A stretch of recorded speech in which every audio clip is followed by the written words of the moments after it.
Topik 3. Pencatatan transaksi pelepasan atau penjualan barang dagangan.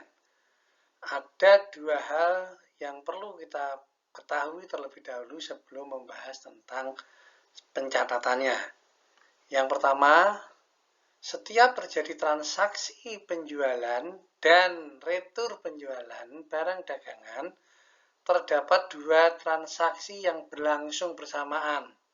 Dalam hal ini adalah transaksi pengakuan atau pembatalan penghasilan dan transaksi perubahan dari PBD menjadi KBT atau sebaliknya. Kemudian hal yang kedua adalah bahwa ketika terjadi penjualan, maka entitas bisnis harus menentukan besaran kos barang terjual atau KBT. Ada beragam pencatatan transaksi yang terkait dengan pelepasan barang dagangan. At least ada 4 yang lazim terjadi, yaitu transaksi penjualan, pengakuan ongkos angkut penjualan, retur dan atau keringanan penjualan, dan pelunasan piutang dan potongan penjualan. Berikut ini detail pencatatan masing-masing transaksi. Oke, pertama, transaksi penjualan. Semisal Adil menjual secara kredit barang dagangan sejumlah 5 handphone dengan harga jual Rp1.500.000 per unit. Diketahui KBT atau kos barang terjualnya Rp1.000.000 per unit. Maka pencatatannya adalah sebagai berikut. Piutang usaha di debit sebesar Rp7.500.000, sedangkan akun penjualan di kredit senilai Rp7.500.000.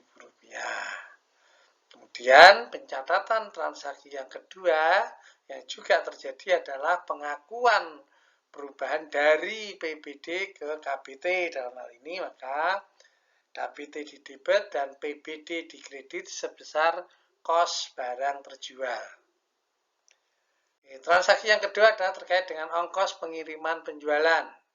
Semisal Adil membayar tunai ongkos pengiriman penjualan sebesar Rp100.000 karena FOB destination. Maka pencatatannya adalah beban pengiriman penjualan di debit Rp100.000 dan kas di kredit sebesar Rp100.000. Perlu diketahui akun beban pengiriman penjualan adalah komponen biaya operasional. Transaksi yang ketiga adalah retur dan atau keringanan penjualan. Semisal Adil menyetujui dan menerima kembali 1 unit handphone yang dijual seharga Rp1.500.000 dengan KBT Rp1.000.000. Maka pencatatannya ada 2 transaksi yang terjadi bersamaan. Yang pertama adalah membatalkan penjualan. Dalam hal ini perusahaan atau entitas membentuk akun retur penjualan sebagai akun kontra dari penjualan di debit sebesar Rp1.500.000 dan akun piutang usaha di kredit sebesar Rp1.500.000. Transaksi yang kedua yang terjadi bersamaan adalah kembalinya dari KBT berubah menjadi PBD.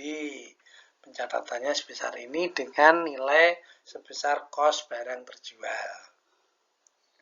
Selanjutnya, transaksi yang keempat adalah pelunasan piutang.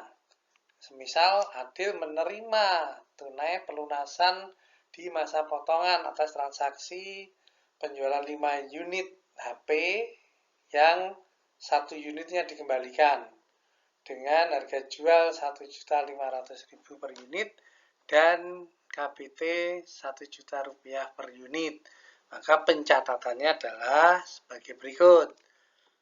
Akun potongan penjualan sebagai akun kontra dari penjualan di debit Rp120.000, akun kas di debit sebesar Rp5.880.000 dan akun piutang usaha di kredit sebesar 6 juta rupiah.